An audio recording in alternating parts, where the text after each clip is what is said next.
My audio. Video. Okay. You guys got it. Can they hear us? Yeah, I'm unmuted. Everyone online, can you hear me okay? Thumbs up, maybe?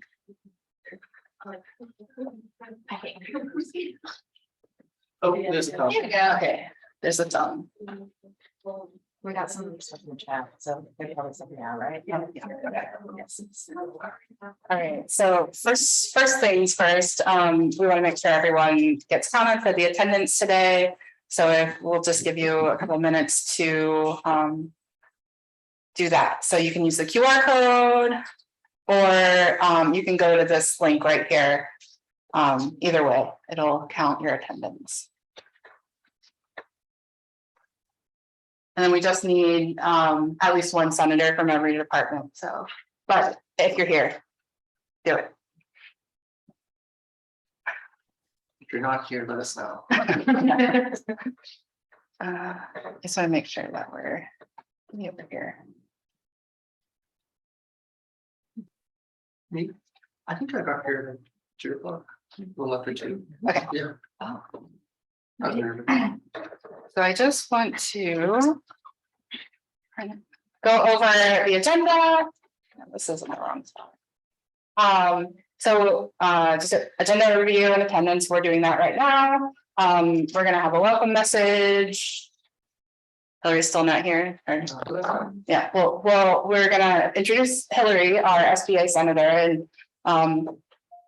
and then we're going to hear from Leena Godbole from the Green Fund, Patterson, and Seriah Coe. And then we'll give you some committee reports. We've been meeting with all our different committees, so programming, student engagement, and finance. And then finally, to cap off the meeting, we're going to talk about instructions for funding. So we'll go ahead and just hop into the next thing, and I'm going to pass it off to Alex. It's going to track you, so if you don't mind. Nice. Okay. So I've been meeting with different bodies at our university, the Faculty Senate, the Graduate Council, interim dean of the graduate school, and I've heard the presentation based on how the university is switching to Microsoft Teams 3 different times. But we will hear more about that in November. But the university is making this drastic change from Box and everything, all the things we've come to know and love and suffer with. But if it's going to affect your degree, your program, your friends, your neighbors, talk to your department heads. They're going to be the people who will help shepherd us through this process. You can ask them for more information, but we will hear from Donna Heath. Yeah, I think is the person in charge of that. Next. But they will present all of that. I think that's their only speaker for November. But in the Faculty Senate yesterday, we had a guest, Bob Shea, I think. He made a joke that he never comes with good news because COVID news for the longest time, and now it's IT and cybersecurity, and it's like we get millions of hits, like tens of millions of hits every day on like UNCG. So if you get a suspicious email, this is the only thing I kind of took away from that. Do not forward suspicious emails, because as soon as it's forwarded from you, it's internal and it loses kind of like all of the warnings that would come around it. So if you see something fishy, of course, don't click anything. Take a screenshot of it, or just like tell someone, don't forward it, because then it's snuck in basically. I'm going to meet with Ashley and the Student Engagement Committee to kind of talk about some of these things in detail, some of the slower policy measures that the school is coming up with, but it will be through that committee. So if you have any questions, talk to our public relations. And then I was going to keep it brief and introduce Hillary. I don't know if she's here online. I'm here. Oh, really? Okay. Hi. Yeah, should I introduce myself? Cool. Yeah, I see. Hi. Okay, so I'm one of 2 graduate senators for the SGA, me and Kate, and I was in GSA last year. I'm from the same department as Alexander. I'm in nanoscience. So I'm also part of the current concerns committee. I just joined that, and our big focus this year is going to be on dining, including for graduate students trying to get some dining on Gateway Research Park. But I'm open to all comments, and the Current Concerns Committee has a Google Doc and an Instagram Dropbox where you can submit concerns that you have. And I'll try to find the link to those, and I'll post those in the Zoom chat. That's all. Okay. Yeah, so we will share a lot of this information with you. We can put it in the minutes. But like your executive board, she represents graduate students to the Student Government Association. So thank you, Hillary, for serving. Yeah, thank you. I will pass this along. Oh, that was Hillary.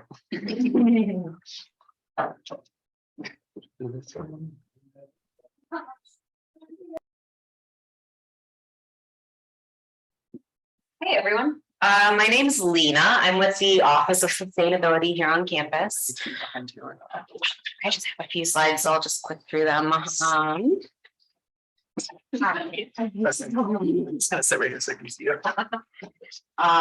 I'm here to talk to you guys today about the Green Fund.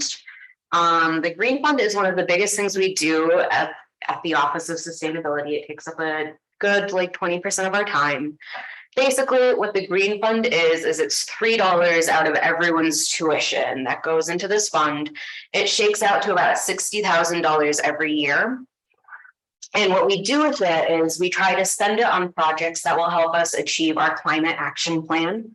This is just our roadmap to get to carbon neutrality by 2050. It's a really fun 135-page read if you ever need some time to kill. But in addition to the projects we fund going towards that, we also really like to support education opportunities, research, anything that broadly has to deal with sustainability. And UNCG has a pretty robust definition. It can be anything at the intersection of the environment, economics, aesthetics, and so it's really robust and it can really cover a lot of things. Oh, here it is. I missed social equity. That was the fourth thing. So yes, this is our definition of sustainability, if you're ever wondering. This was established in 2013, and we've been funding projects ever since. Since then, we've funded about 60 projects. It's a little under $400,000 that we've done. And each year, a lot of our budget goes to facilities projects, which makes sense because those kind of output the most concrete metrics for our climate action plan. But I vote on the student committee. It's basically proposals come in every month. We have an academic advisor session, and then students vote on which ones get funded or not. And honestly, we love when money goes back to you guys. We want to see students come with their research, come with their projects they have for campus. This is just a couple of projects we funded recently. Right now, a PhD student in the biology program, Megan DeMaco, she is funding a campus bird collision study, especially after the nursing building was built. It's a lot of glass, and so there are a lot more fallen birds on campus. So that's some research that she's doing in order to hopefully change the university's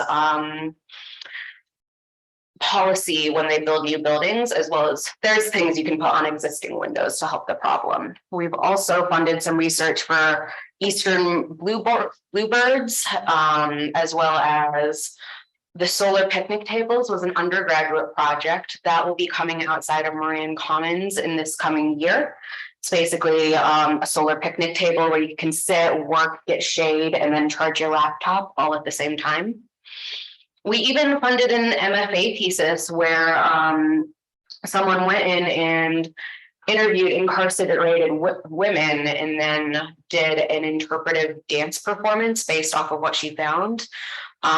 Ultimately getting to the premise that perhaps the most sustainable thing is to stop the modern industrial prison complex. But we've also done gardens around campus. We contribute funds towards workshops for students to go to. So that's basically it. If you guys have research that needs funded, if you have a conference you want to go to, and it has anything to do with those 4 tenets of sustainability, I strongly recommend that you guys apply for the Green Fund.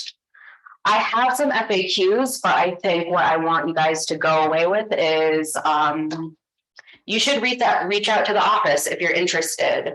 We tend to make sure you're ready for the review process before we send you out to get voted on. So it's really the best and easiest way to make sure you get the funds you need. And that's pretty much it. One note I will make is proposals for more than $1,000 are only accepted in November and April. So those are 2 hard limits that we have to keep in mind. But other than that, that's the Green Fund. There's a whole page on the sustainability website dedicated to it, FAQs, things like that. But that's it. Any questions?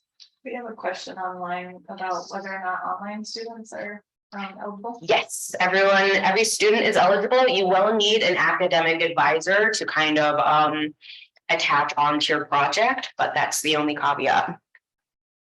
So it's for undergraduates as well as graduate students. Yes, any student, faculty, or staff member at this university can apply for these funds. Cool. And you can apply more than once. You just have to submit a final report before you go back for a second round. But yeah, that's all I have. Just making you guys aware that this money is there and you guys can try and get it if you want. Cool. Thank you. All right. What is the website? If you just go to the campus sustainability website, you can even just Google UNCG sustainability and it'll come up. And then there's a banner for the Green Fund that you can just click on. Yeah. I also, when I sent out a message to all the senators and I included a link to the Green Fund website. So if you go back to that October notice, you can find that there. The camera's on. Just move a little. We're trying to get the tracking on me. I don't understand why. We called 6, so they were like, we can't disable this. And I was like, thank you. So I don't know if you need to walk. It's on. Yeah, and then. Oh, yep. I think you're. There you go. You're Sorry, good. You're free. I'm sorry. All right. So if you have any more questions, I think Leena, will you be around at the end as well? Yes. Yeah, okay, so if you have any questions at the end, you can ask, and then also just reach out to anyone in the sustainability office and they can answer any questions about that. Is Randy Patterson here? I thought that was you. Okay, so we are we're shifting a little bit. You're actually up. It's a little earlier than I had mentioned at first. So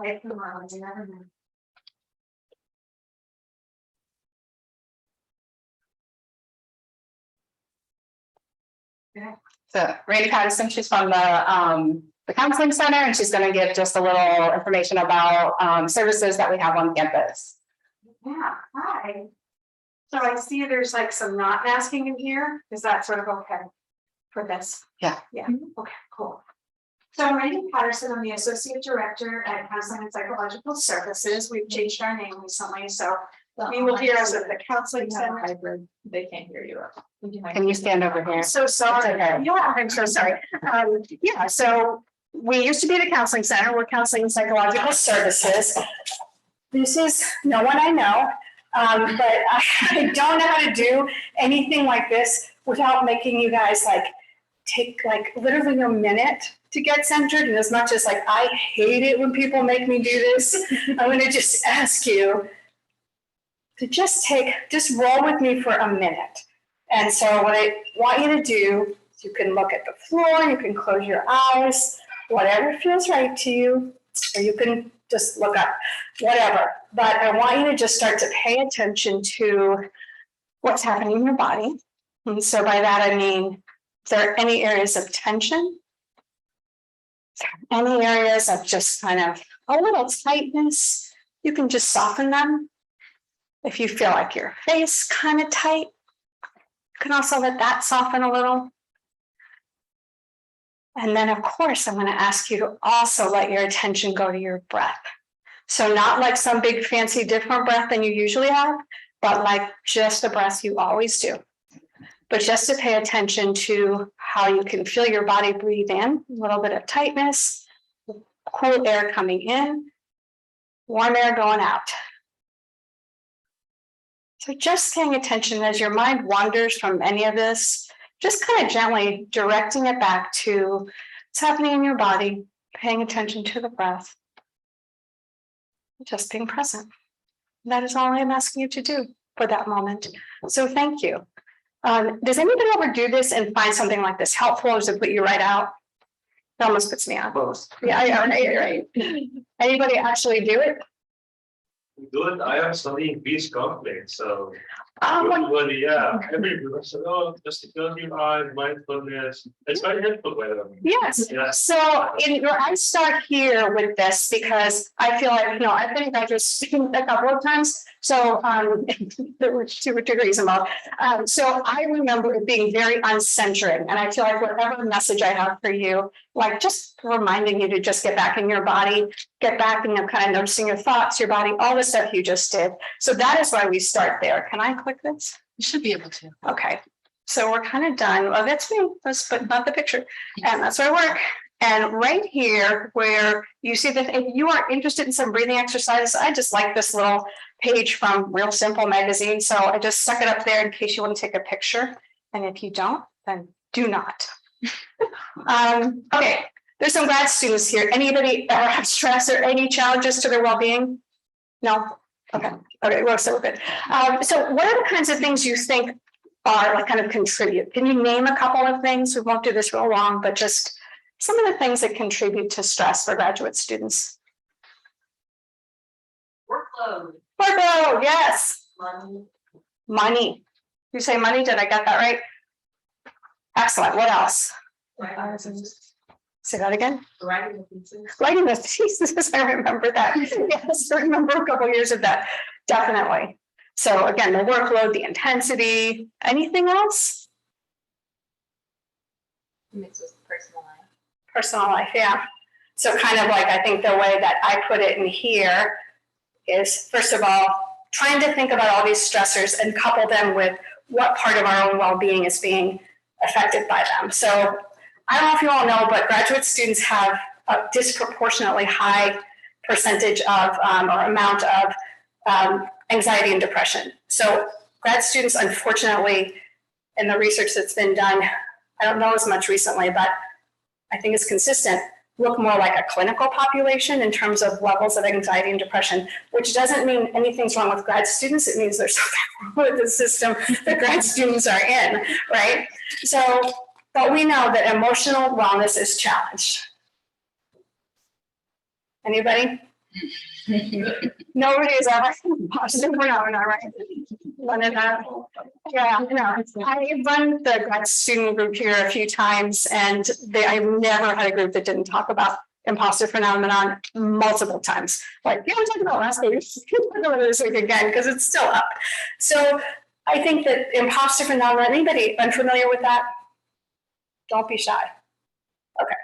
So I think what it does is attack your emotional well-being. I think it attacks your occupational well-being as students, your job well-being, and your emotional well-being profoundly, and in some ways your social well-being.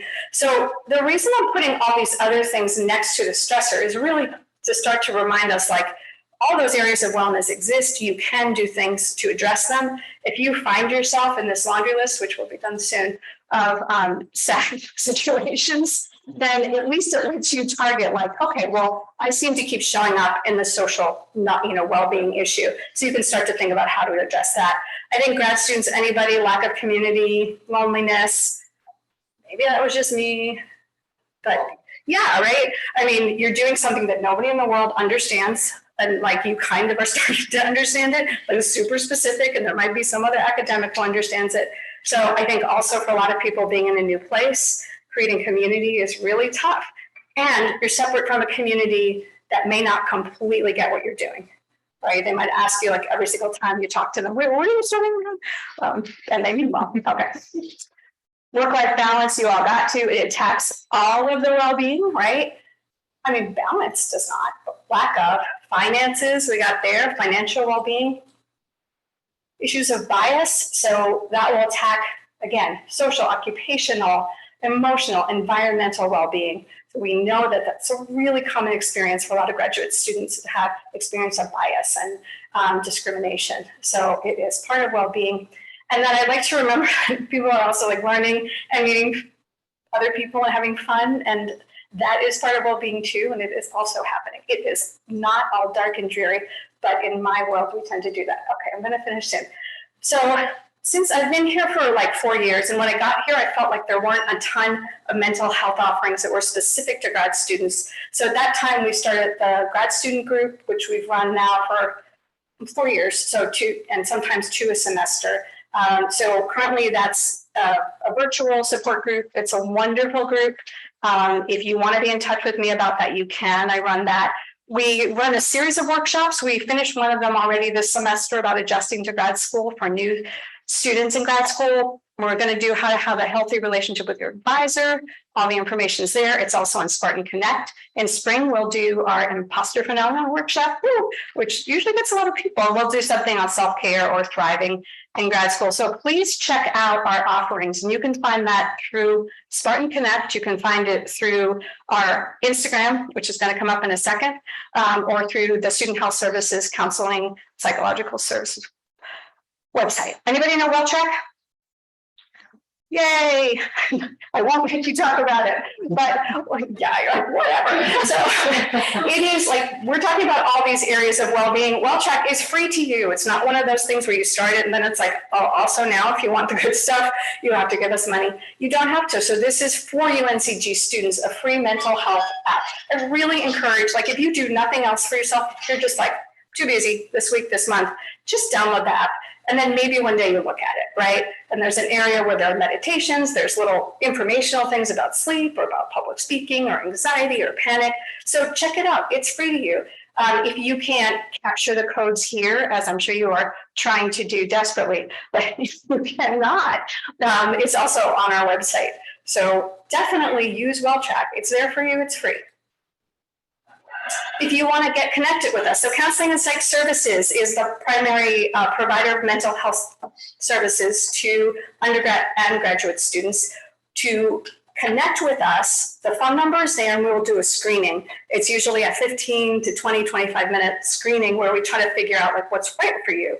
The services we provide individually here are kind of short-term, so they're usually every 2 to 3 week kinds, and that can actually go on for not short term, but it is the frequency is usually going to be every couple of weeks. Some people decide they really need weekly, and we can help them connect. So just know that we'll figure it out with you, whether you're actually getting served at CAPS, what we call CAPS now, or not. We'll find a place for you. We have drop-in hours Monday to Friday, 12 to 4:30. That's our Instagram account. Please follow us. That's our website. And we have tons of other group and workshop offerings too. They don't have like grad student in front of it. So for me as a grad student and someone who did like teaching and that kind of stuff, it was really important for me to have a separation. If I went to therapy or a group, I felt like I wasn't really down for the undergrad thing. No offense, undergrads. But those other things are there, and you're welcome to them, like stress management. Other things that you might know about. These are other mental health clinics. NICO is that clinic and psychology clinics. They're both training clinics. So you'd be treated by either counseling students, master's students, or in the psychology clinic, the master's or doctoral students. So those can be a good option if for some reason our service doesn't work for you. Also, great source of support is the racial equity page for UNCG. The website is up there. Really good events and other, just other resources. I hope you know where the Kaplan Center is and what it is. It's like the gym and it's a really good deal. So please look into that. Spartan Recovery Program is for students who are in recovery from substance use of some kind. So it's a wonderful recovery community. Definitely check it out. It's all over our webpage, and you just have to Google it and you'll find Spartan Recovery Program. Our student health services has massage and it has pharmacy. Pharmacy is a big secret, massage kind of also. Pharmacy is really cheap, like you can get like ibuprofen for half the price you can get it at Walgreens, so check out the pharmacy. Campus Violence Response Center, if you're dealing with any kind of trauma, interpersonal violence, domestic violence, sexual assault, that's our service for that, for advocacy and counseling. And Dean of Students Office, people think that's not for me. I am a graduate student, but Dean of Student is for all of you guys. So definitely use that office as well as a resource. And if you need any accessibility resources, so ORS is our office here. It stands for Office of Accessibility Resources and Services. So definitely check them if you need help getting accommodations in any area. And then I like to remember that one of the best things about Greensboro is like it actually has awesome green spaces. So here's a little website to look at all the green spaces. If you have not been here a long time, or even if you have, check it out. It really is like my favorite thing about here. Thank you for listening to me. Do you have any questions?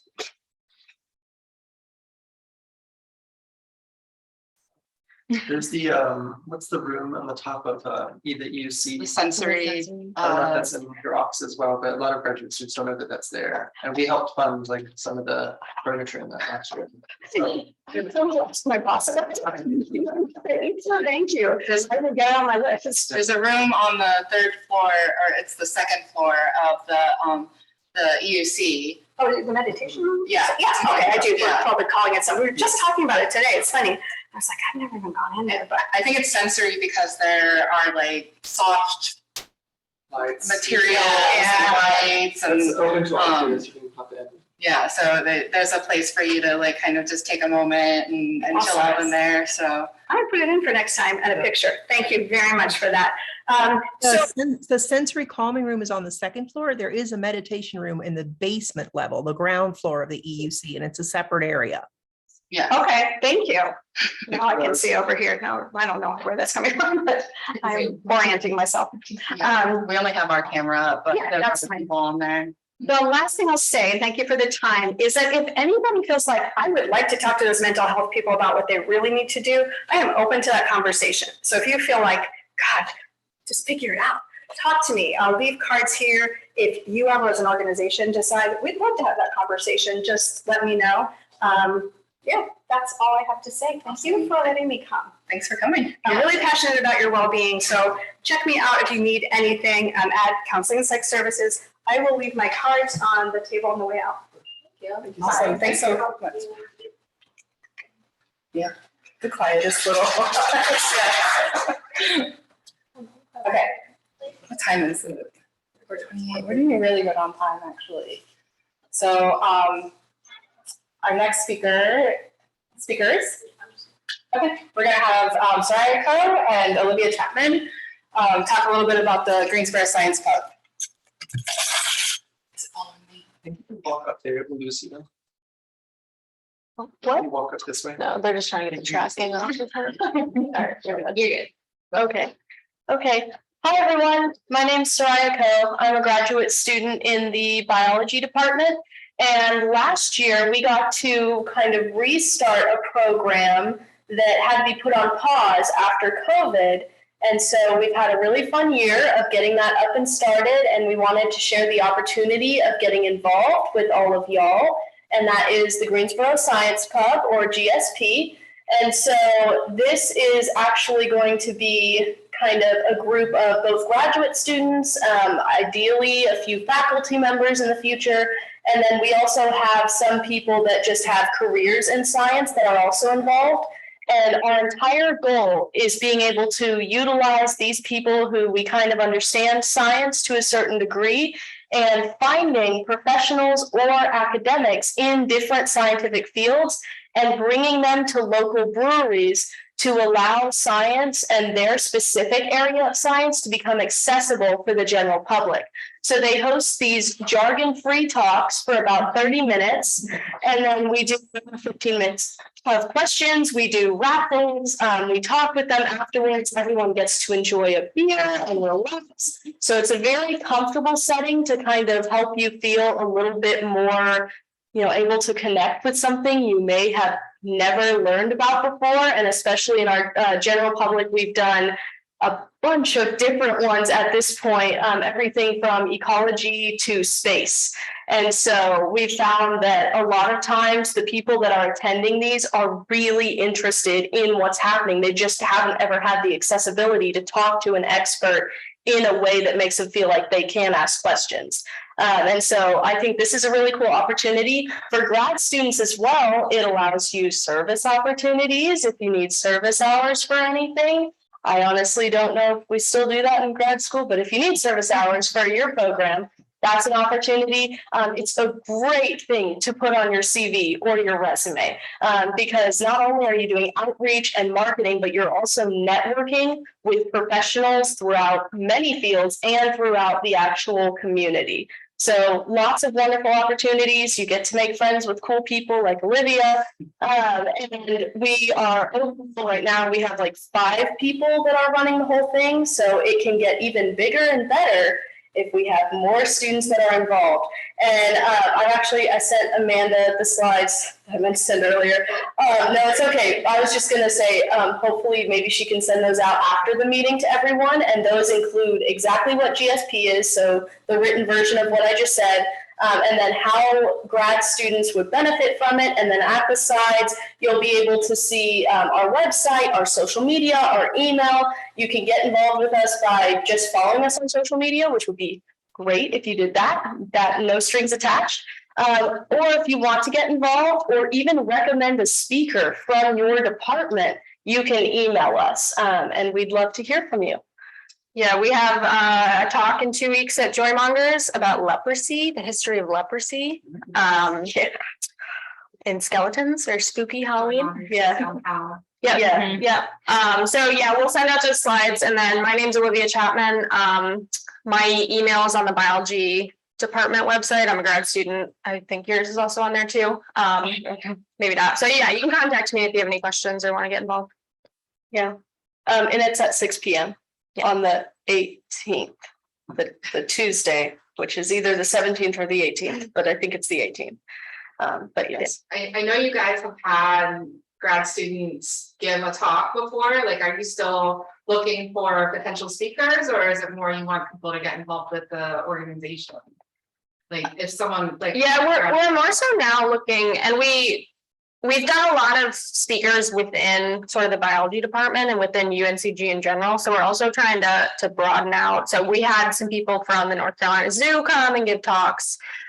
So we're looking for people to come get involved in helping us plan and things like that, be on committees. And although we've talked before about potentially doing a specific topic, and each grad student gets 5 minutes to go through their specialty within the general topic. And that was something we were maybe looking at towards maybe the beginning or end of next semester, if we want to kind of take a gap in between our super scary professional speakers, but we have talked about that before, like invasive species and having students do that, or genetics or something like that. So we're still discussing it. It's a potential. Yeah, that's it. So when's the next one? The Tuesday? Yes, October 18th. Sorry. Is it monthly? It is. yeah, so it's monthly. We try to do it the 18th At 6 p.m. at Joymongers. Dr. Gwen Shug from the biology department will be giving that talk. And it's going to be spooky for Yeah. Halloween. So, and we'll have raffle prizes, which is fun, and fun science stickers, which are free. Anyone have any questions? Yeah, are there any other questions online or in here? No? Well, thanks for coming and talking. Yeah, thanks. You've never been here. Oh, nice, it comes back. Yeah, that's good. Okay, so thanks, Seriah and Olivia. The next topic that we're going to talk about are committee reports. We have met with our internal committees, and we're just going to do a brief rundown of what we discussed. The first one on here is the programming committee, so that's the one that I chair. We met last Friday and discussed potential events for the rest of this semester and then also for the spring semester. We decided on 2 major events for the fall. So we decided to do a Halloween themed contest. We're not going to do an in-person event. We're going to be soliciting pictures from grad students. So costume contest, pumpkin carving. I'm not sure if there's going to be another opportunity there, but I know we definitely talked about costume contest, pumpkin carving contest, and then the winners of those will get prizes. We haven't decided on the exact prizes, but they're going to be nice. And hopefully something that you can utilize in your research. So like electronics probably, or whatever. We're going to decide, and then I'll let you guys know what the prices are. And then for the spring, we're focusing on the Graduate Student Appreciation Week, as well as just the rest of the spring semester. But that's not, I forgot about one more thing. I should have a list, but I don't. But also in the fall, we're planning on doing a sort of self-care swag dispersal at the end of the semester. So we're wrapping up the semester, you're kind of getting ready to go home and have like hopefully a relaxing break, and then you'll have some stuff to take with you on that break. So that's the idea. I'm going to pass it off to student engagement.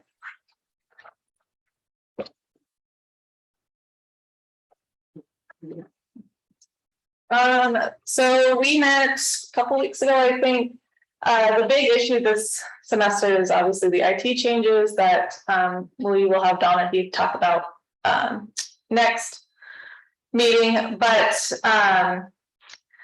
faculty has reached out to both SGA and GSA wanting more shared governance between all 3 student groups and themselves, or the 2 student groups and themselves. And kind of pressuring administration to make sure they communicate better and whatnot. So we've been in communication with the faculty who are frustrated at recent changes that they don't feel they have received or been able to give proper input. So we're working on trying to create a stronger communication between those groups. And then yeah, there's just a few other things as far as we've looked at health insurance a little bit, trying to get that resolved for online students, but that's kind of where we're at as of right now. So. Want to follow me, Krista? Huh? What are Okay. All right, for the finance committee, we met yesterday. And so I'm just gonna go right into what we had talked about because it's on the other slides. So instructions for the funding application. So it opens at 8 a.m. on Monday. I do realize now that it's fall break, but that may mean you actually have time to put your applications in early. So, and then it's gonna close on Friday at 5 p.m. And so once again, I did say that there are going to be 2 funding window opportunities. So this is the very first one that we're going to have, and the other will be in November. With this, typically it's the Research Capstone Fund or the Professional Development Fund. The research ones, the RCF is capped at 300, and then the PDF is capped at 500. These are just rough estimates. It depends on how many people apply for like a certain amount of money. So if someone only needs $100 for the conference, there's more money for someone else, type of thing. So we'll know more after the window closes. If you are having any of your conferences or you're applying for the PDF, it needs to be from July 1st to December 31st. It has to be in that range because it's within the fiscal year. And then a couple eligibility things, only on-campus graduate programs are eligible for applying for this, and then only applications from a represented department. So obviously you're here representing your departments, and then anyone on Zoom, they're other graduate students from that department, as previously. And so I mentioned that we have about $48,000 designated for the PDF or RCF for the entire academic year. And so that leaves us with roughly 24,000 for the fall. And we have the 2 windows, which leaves us to roughly 12,000, okay? RCF is typically 15%, and then the PDF is 75%. If sometimes less people apply for the RCF, and so that money is redirected into the PDF. What you need for the RCF is up here. Do you guys want me to break it down for you guys, or? Okay. It's on our website as well. Claire, the previous treasurer, had put videos up there. So watch them for what needs to be done. It's just the deadlines on them are obviously different. So RCF, you need to have a letter of support from your faculty advisor. You also need documentation showing the cost of the item and the proof of cost, showing the cost of item, or yes, we're giving money for the departments to actually buy these items. Then explanation of how this will benefit the university. So it can't essentially just benefit you. There has to be a little bit more to it, because these items will be not your own. So as I say here, they're going to be owned by the university, and they have to stay in the lab or the department type of thing. And then just your current mailing address. The biggest things that you will not get funded if you do the RCF are any type of participant payment, any gift cards, dissertation binding, obviously any requests over 300, and furniture. So if you have any questions, I know several people have reached out to me regarding certain things. In the past, there has been a dissertation thesis type funding, but we are not doing that. We're just sticking to the RCF or the PDF. Someone did ask about printing costs and like a proofreading of their dissertation document, but we do have the writing center here as an option for you guys to utilize. I know it's underutilized by a lot of students. How many people even knew we had that option? Only a few, yes. So make sure if you want proofreading or any help with your dissertation writing or thesis writing whatsoever, they are a great resource. Any questions on the RCF? Yes, I have a question. Can you hear me? The RCF is the Research Capstone Fund.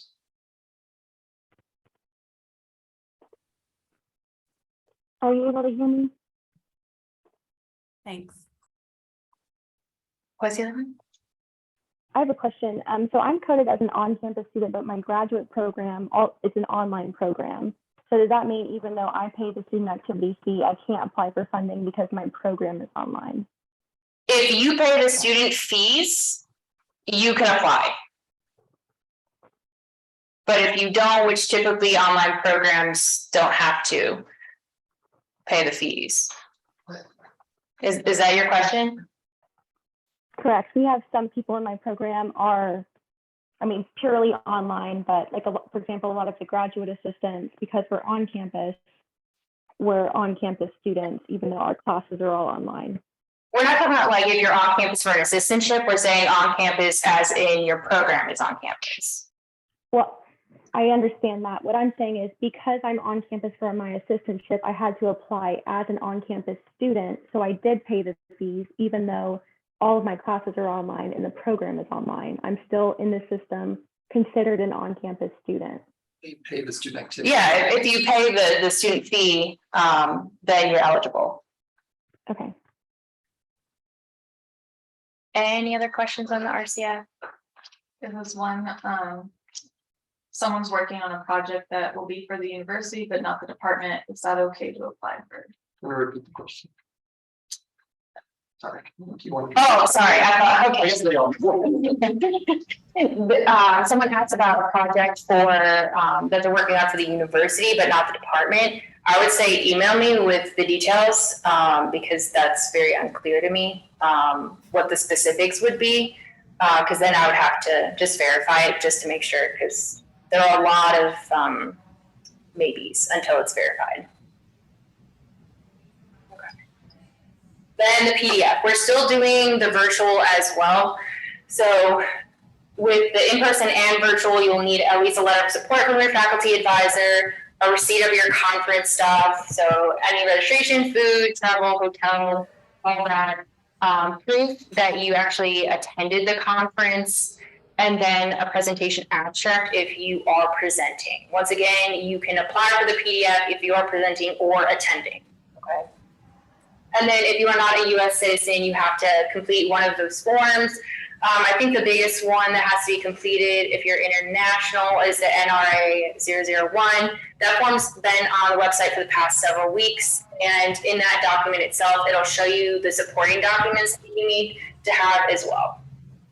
For the in-person specific to the 1 through 5, you have to fill out the TRV form correctly and fully. And then attach an email of your advisor saying you're approved for this, as well as comparison of flying versus driving. I know someone said that they didn't have a car nor a driver's license here because they're international. Just make sure you have that in there, and that's why you're flying, and that's acceptable.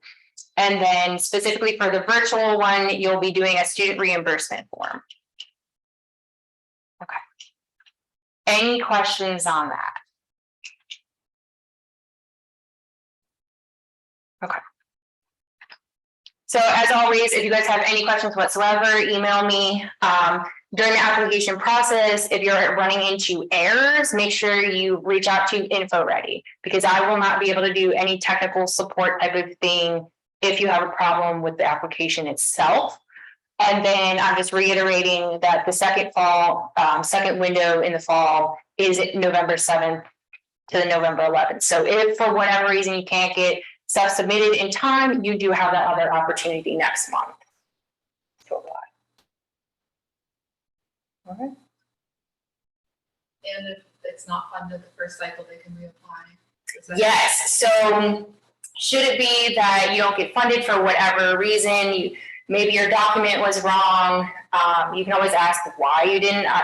I will be providing why you didn't in it, but for whatever reason, if there are further problems, you can reach out and reapply. I will say you can only apply once if you get funded. So if you get funded this window, you cannot apply for the second window. Thank you for that. Okay. Yes. If I get funding in the fall semester, can I get funding in the spring semester? Yes. Yes, you can. We haven't talked about this in the finance committee, and whether or not if people get funded in the fall, if they'll get priority or not in the spring. But that is something that we'll be considering as well to make it as fair as possible for at least the graduate students who apply to be funded at least once. There's a couple that popped up in the chat. The first one is so funding window number 2 applies to both PDF and RCF. Right? Correct. Yes. And then recommendations on where to refer online students to prove they've paid the student fees. Well, I mean, in their billing itself, it'll show. I mean, you don't have to show any amount of anything else or how you paid it or anything, but showing that type of proof of document, that would just need to be emailed to me. Yeah. And not in the application itself. There should be a line item that says student activity fee. Yes. Because that's what funds the student affairs office. That's where we get our money. Yeah, so in your billing account information, it'll have that PDF each semester. Sorry, that wasn't my question. Do you have a recommendation on where instead we should refer online students who are looking for professional development funding, since GSA does represent those students, but we're just trying to figure out where best they can get that funding.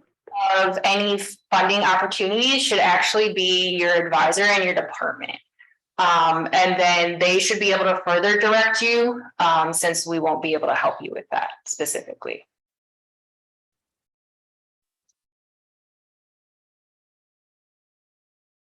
Yeah, we have a question here. Yeah, I am curious about one point that, as an example, next week we are going to Ohio. We have a conference. So we are 4 students, 2 us they will present, and 2 they are just going to participate in the conference. So your comment or your point was they should get a letter from their advisor to explain their role in the conference. Yeah, so essentially just why are you going? Why? Yes, so if you're only attending, why are you even attending? What's the purpose of actually going to this conference? What are you gaining from it? It's had to, I remember it had to be like official school business as well. So you have the letter has to address how it's going, how you're representing the school on official business. But Yeah. Was Ohio just a fun destination?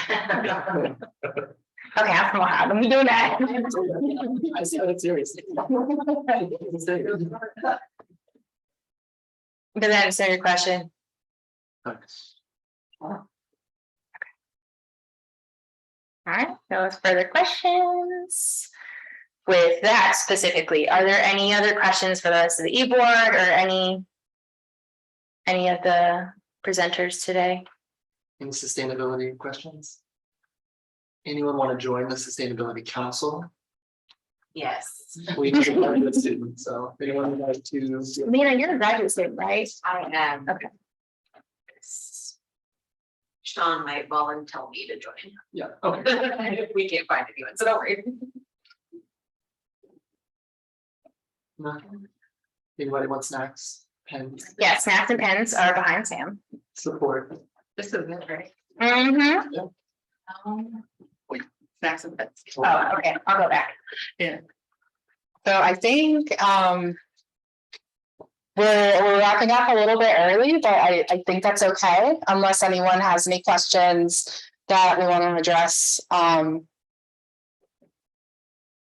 okay, I'm gonna call it a meeting adjourned, and get your snacks and pens. Thank you all for coming. Yeah, participation. We did it, we survived September.